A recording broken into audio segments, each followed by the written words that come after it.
Hello everyone, welcome back to my YouTube channel Exam Ready. For today, we have our next topic Project Implementation and Management. जो ये topic है ना, ये बहुत ज़्यादा important है और इसके बहुत ज़्यादा क्वेश्चंस यूजुअली आपको एग्ज़ाम्स में देखने को फ्रीक्वेंटली मिलेंगे. So here we will discuss. I will try to finish this chapter in 2 videos, but then we'll see कितनी वीडियोज़ में विल कंप्लीट बिकॉज थोड़ा लेंथी है ये चैप्टर और थोड़ा इम्पॉर्टेंट भी है. Fine. Now coming to project implementation. Project implementation है क्या? ये एक प्रोसेस को रेफ़र करता है जहाँ पे हम इनपुट्स को आउटपुट्स में कन्वर्ट करते हैं. We convert inputs into the outputs as set out in the project framework process, जो इन्वॉल्व करता है एक सीरीज ऑफ एक्टिविटीज़. वो एक्टिविटीज़ जो हमने प्लान की हुई हैं, ऑपरेटेड हैं, कंट्रोल्ड हैं. The activities which are planned, operated and controlled, उन एक्टिविटीज़ को हम एक प्रोसेस में इन्वॉल्व करते हैं and this converts project inputs into the outputs. And जो मैनेजमेंट है ऑफ एक्टिविटीज़ वो फंडामेंटल है टू अ सुपरवाइज़र और मॉनिटर, सो दैट जो प्रोजेक्ट है that is completed on time and is cost consistent with the project plan. Cost consistent भी है. Project implementation can be looked as putting in action. Action में put करके उस project की activities को, मतलब सारी प्लानिंग प्लॉटिंग करने के बाद हमने क्या किया, उसको अप्लाई करना शुरू कर दिया. Putting into the practice what was proposed in the project, जो प्रोजेक्ट में था उसको हमने प्रैक्टिस करनी शुरू करी कि हाँ हो रहा है. मैनेजमेंट ऑफ दी प्रोजेक्ट को अच्छे से मैनेज किया कि जहाँ जहाँ जो प्रॉब्लम आती है उसको हम वेरीफाई करें, चेक ऑन करके हम फिर इन अदर स्टेप्स लेना शुरू करें. Project implementation is carried out following the laid down time table. कुछ ऐसा टाइम टेबल है जो हम कैरी आउट करते हैं. Project implementation is usually done by organisations that prepared project and received funding for it. अब जो प्रोजेक्ट की इम्प्लीमेंटेशन है ना, वो वाली ऑर्गेनाइजेशंस करती हैं. प्रोजेक्ट इम्प्लीमेंटेशन वो ऑर्गेनाइजेशंस करती हैं जिन्होंने हमारे इस प्रोजेक्ट को प्रिपेयर किया है और उन्होंने ही हमसे फंडिंग ली है.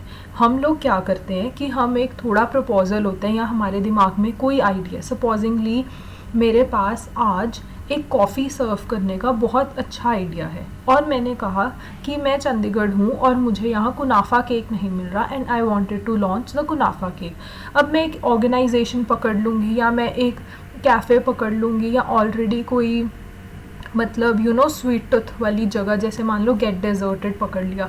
मैं गेट डेजर्टेड को कहूँगी मेरे पास ये वाली हैं और तुम क्योंकि ऑलरेडी इस बिज़नेस में हो तो मेरी ये 2-3 रेसिपीज़ हैं, इसका मैं कॉपीराइट ले लूँगी आप लोगों से या कुछ कमीशन बेस्ड ले लूँगी, बट आप इसको अप्लाई करो और फिर जो फंडिंग होएगी वो सब कुछ मैं उन्हें दे दूँगी. मैं अपना प्रोजेक्ट उन्हें दे दूँगी, फंडिंग्स भी दे दूँगी. वो खुद मैनेज करेंगे, खुद चलाएंगे, खुद प्रपोजल्स बनाएंगे, कैसे बेचना है, कब शुरू करना है, कब नहीं, एवरीथिंग.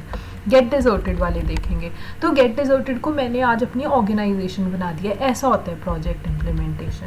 तो this organisation is refer to as implementing agency. तो वो इम्प्लीमेंटिंग एजेंसी बनना क्योंकि वो अप्लाई कर रही है, मैंने तो बस आइडिया दे दिया, दैट्स इट.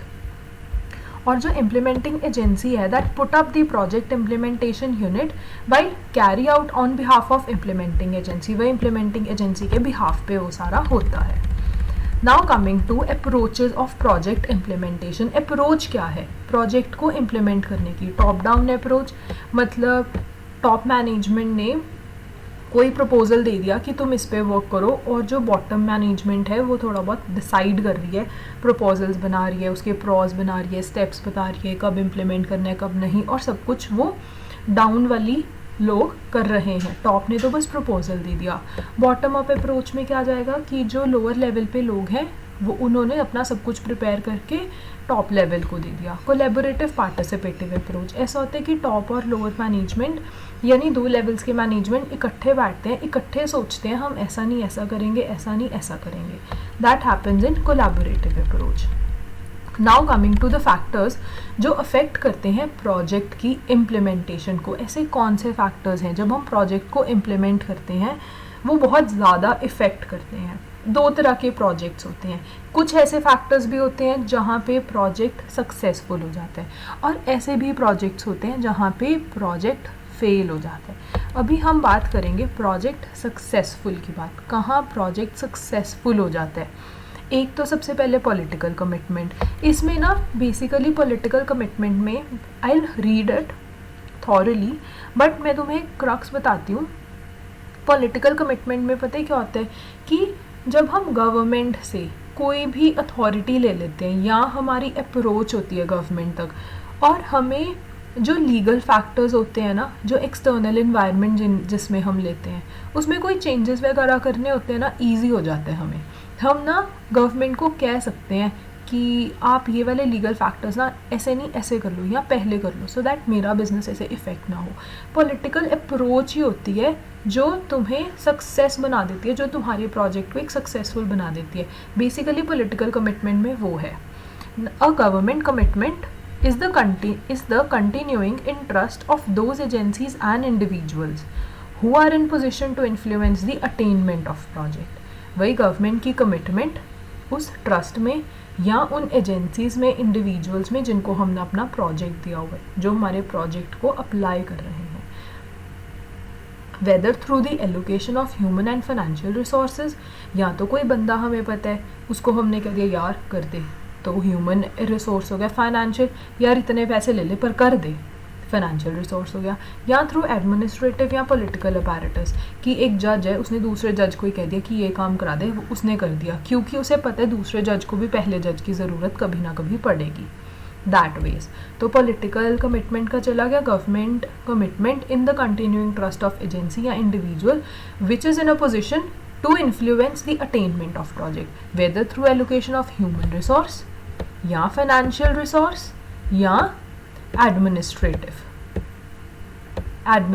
या पॉलिटिकल अपैरेटस। अभी हमारे पास आते हैं सिंप्लिसिटी इन डिज़ाइन। वो कहते हैं कि डिज़ाइन इतना सिंपल रखो, इतना क्लियर कि जो इंग्रेडिएंट्स हैं या जो उसकी इम्पॉर्टेंट पार्ट है वो हमें उभर के आए उसमें। Projects with relatively simple and well defined objective well defined होएगा ना तो प्रोडक्ट पक्का चलेगा। Based on the appropriate technologies या approaches have a good chance of being implemented successfully implement हो जाएगा, सिंपल होगा पर वेल डिफाइंड ऑब्जेक्टिव होना चाहिए।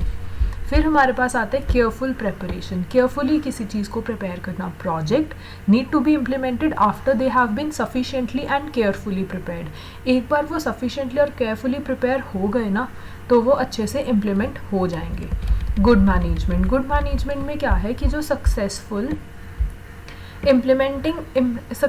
जो प्रोजेक्ट्स इम्प्लीमेंट होगी वो एसोसिएटेड है अच्छे मैनेजर्स के साथ। As such sound project management is the key to project success. Influence the quality of management. Success किसको इन्फ्लुएंस करता है? मैनेजमेंट की क्वालिटी।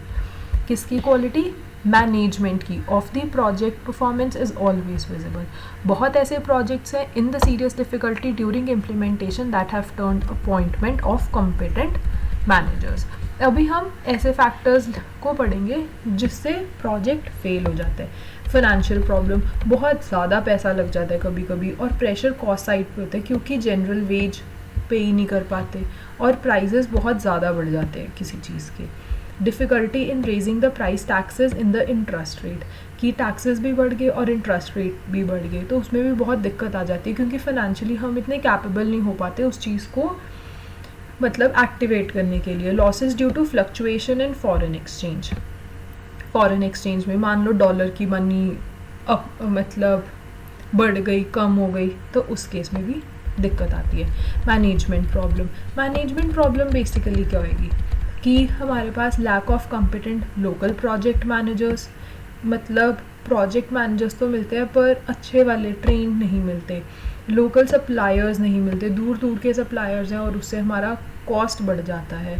प्रॉपर मैनेजमेंट नहीं हो पाती किसी चीज़ की, अननेसेसरी ब्यूरो होगी। करप्ट प्रोजेक्ट मैनेजमेंट हो गया कि प्रोजेक्ट जो मैनेजमेंट इतना करप्टेड है, इधर की बातें उधर, उधर की इधर, उधर से पैसा लेके इधर जमा कर दिया, इधर का उधर, और प्रोजेक्ट में ना लगाना, बीच में से ही खाना, इतनी करप्शन हो चुकी है। और उसके कारण क्या है, मेन जो प्रोजेक्ट हम लीड कर रहे हैं उसमें फंड्स जाते नहीं एंड ओवरऑल प्रॉब्लम्स क्रिएट होनी शुरू हो जाती हैं।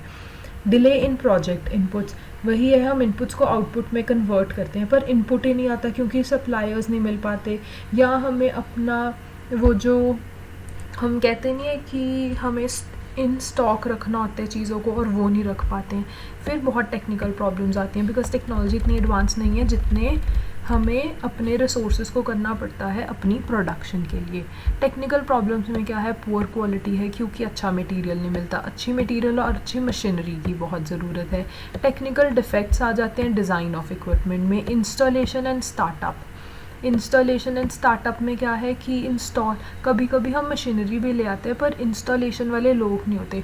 अभी आप छोटे शहरों में जाओगे ना, सपोज़ कर लो आपने एक फुली मशीन जो हर घर में होती है, हम उसी के एग्जांपल ले लेते हैं, एक फुली मशीन आपने एक विलेज में इंस्टॉल करवानी है। अब आप वो शहर से तो उठा के फुली मशीन अपने विलेज में ले आओगे पर उसकी इंस्टॉलेशन के लिए लोकल आपको कोई इंसान नहीं मिलेगा, खुद इंस्टॉल करोगे वो इतनी महंगी मशीनरी आपकी बिल्कुल ख़राब हो जाएगी। और स्टार्टिंग की अगर हम मशीनरीज़ के ऐसे गंदे लेवल पे करते हैं ना तो मशीनरीज़ अच्छे से वर्क ही नहीं कर पाती। एक बेसिक एग्जांपल ले लेते हैं ना, लेट अराइवल ऑफ मशीनरी बहुत लेट आती है कि हमारे प्रोडक्ट की फंडिंग्स शुरू हो जाती हैं, मतलब सब कुछ इतना आगे बढ़ जाता है पर मशीनरी नहीं आती। अनसूटेबिलिटी ऑफ इम्पोर्टेड इक्विपमेंट, डिफ़िकल्टी और अनएक्सपेक्टेड सॉइल कंडीशन की हर चीज़ में प्रॉब्लम आनी शुरू हो जाती है। अब पॉलिटिकल प्रॉब्लम्स क्या है, absence of disruption as war and internal upheavals. Political problem may cause difficulty in experienced by the projects. वही politically कभी कोई law change हो गया, rules change हो गए, taxations change होगी, interest rates, तो वो चीज़ें। Other problems में क्या है, who are scheduling of projects, delay in project fund और misallocation of fund delay, जिसमें lack of counterpart funding है, bureaucracy है, decision making में problem है, selfishness है कि मैं ही करूँगा, मैं, वो जो पॉइंट है ना वो चीज़। वीक मॉनिटरिंग सिस्टम कि मॉनिटर करने वाला सिस्टम मॉनिटर नेचुरली नहीं करता, डेली नहीं करते, रेगुलर बेसिस पे नहीं करते, तो जो प्रॉब्लम्स आ रही होती है ना वो प्रॉब्लम्स चलती रहती हैं। नेचुरल कैलेमिटी आ गई, कोई पॉलिसी कोई चेंज होगी, माइग्रेशन होगी of the beneficiary, lack of team work, team अच्छे से नहीं वर्क करती, ये सारे कुछ अदर प्रॉब्लम्स हैं जो फेस करने पड़ते हैं और उससे हमारा प्रोजेक्ट फेल हो जाता है। Now coming to project management process. Project management process के ना 5 फेजेस हैं। एक तो हमारा इनिशिएशन है, मतलब बिल्कुल स्टार्टिंग स्टेप, फिर हम प्लान करते हैं, फिर हम उसे एग्जीक्यूट करना शुरू करते हैं, फिर हम उसे मॉनिटर करते हैं कि क्या हम ठीक कर रहे हैं, फिर कंट्रोल करते हैं जो जो प्रॉब्लम्स आती हैं एंड क्लोजर हो जाते हैं। Now ensuring the projects are completed successfully and efficiently.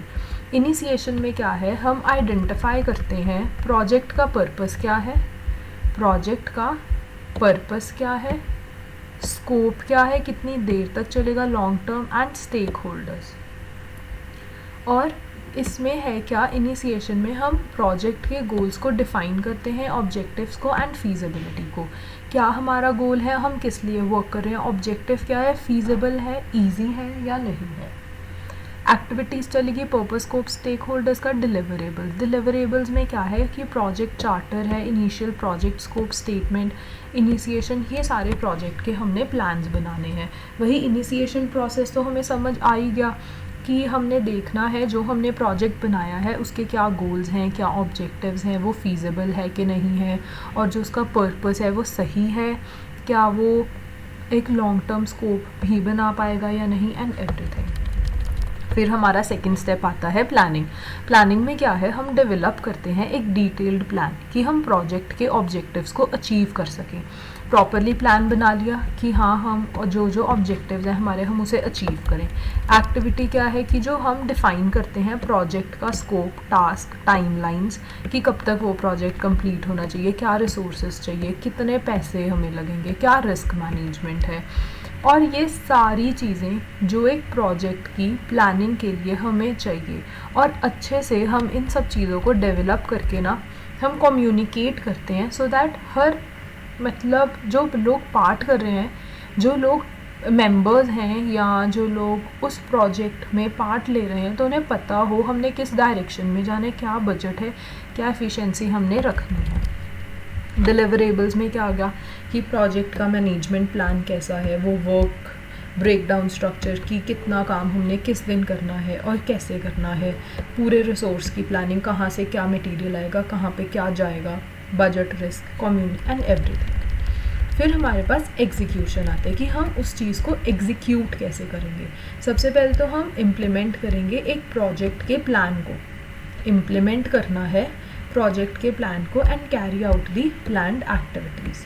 फिर एक्टिविटीज़ क्या है, परफॉर्म करती हैं एक प्लान्ड एक्टिविटीज़, मैनेज करते हैं रिसोर्सेज को, track progress and address the issues. Deliverables में वही प्रोजेक्ट डिलीवरेबल्स, वर्क की performance data, issue logs and ये सब कुछ।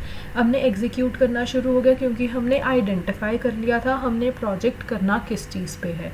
फिर हमने प्लान कर लिया था जो हमने इनिशिएट किया कि उसे हमने कैसे कैसे करना है। फिर हमने एग्जीक्यूट करना शुरू कर दिया, इम्प्लीमेंट कर दिया जो हमने एक्टिविटीज़ सोची थी। जैसे हमने वर्क को ब्रेक डाउन किया था, 1 बाय 1 हमने करना शुरू कर दिया।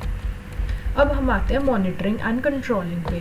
फिर हमने उसको एग्जीक्यूट तो कर दिया, हमने अपने प्रोजेक्ट को ट्रैक करना है, क्या वो उसी डायरेक्शन में चल रहे जिस डायरेक्शन में हमने सोचा था, क्या वही करेक्टिव एक्शंस लेने की ज़रूरत तो नहीं है कि कुछ चीज़ आगे पीछे तो नहीं हो रही, या हम डिले तो नहीं हो रही, या पहले तो नहीं चल रहे। तो वैसे वैसे वो होता रहेगा। मॉनिटर करना प्रोजेक्ट की परफॉर्मेंस को कि कैसी चल रही है, ट्रैक करना अगेंस्ट द प्लान, रिस्क को मैनेज करना और करेक्टिव एक्शंस को ले लेना जैसे जैसे कोई प्रॉब्लम आए। Project status report, variance report और लेसन्स लर्न्ड डॉक्यूमेंटेशन, ये सारे। अभी हमारा आता है क्लोजर। क्लोजर में क्या है कि लास्ट स्टेप, ऑफिशियली हम एंड करते हैं प्रोजेक्ट को और इंश्योर करते हैं कि जो सारे डिलीवरेबल्स हैं ना वो कंप्लीटेड है और एक्सेप्टेड है। एक्टिविटीज़ में क्या है, फाइनलाइज करना प्रोजेक्ट डिलीवरीज़ को, कंडक्ट करना एक प्रोजेक्ट का रिव्यू कि क्या प्रोजेक्ट जो हमने प्लान किया था, इनिशिएट किया था, वो अच्छे से एग्जीक्यूट भी हो गया, हमने इम्प्लीमेंट भी कर दिया या नहीं, और जहाँ जहाँ प्रॉब्लम्स है उसको हमने राइट डाउन किया और उससे हमने कुछ लर्न किया that next time whenever we do we have to take care of such things. वही lessons learn and project closure documentation. Okay, done. Now this key knowledge areas in project implementation we will do in our next video. For now, key knowledge areas in the project implementation we will do in our next video. So do subscribe to our YouTube channel Exam Ready. Keep learning, keep growing.